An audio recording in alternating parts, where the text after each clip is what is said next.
Дагы ушул Нурлан уюштуруп берип атканга, бизди ушундай себепчи кылып алып келген мына сүйүнбектерге, ушул жерде баарыңыздар күйөрман болуп, келип убактыңыздарды бөлүп келгенге, өзгөчө мына Дагыстандык туугандар, мына Хазирети Фарид муфтийбиз, сиздерге чоң рахмат.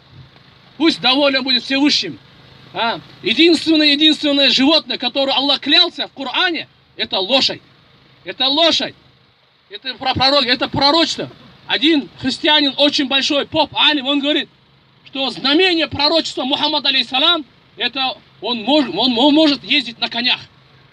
Видите? За это, иншаллах, вот мусульмане, это наш спорт, и это наша религия, и это наша культура, братья. Пусть Аллах примет. Спасибо вам, дагестанским братьям, что приехали, поддерживаете. Будем братьями, иншаллах.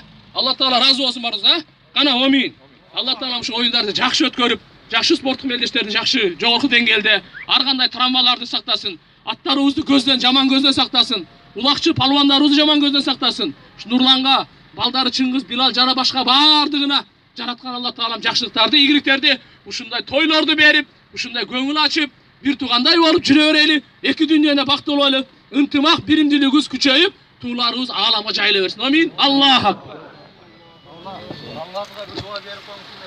Анакей жаңыңызга да Аллах Таалам ушу жакшылыктарды берсин. Биздин келгенибизге эң чоң себеп болгон, себепчи болгон эки дүйнөдө Аллах Таалам жүзүңдү жарык кылсын, эки дүйнөдө бактылуу кылсын, бардык жакшылыктарга жеткизип, бардык жамандыктан өзү сактасын. Аллах акбар. Баштайлы.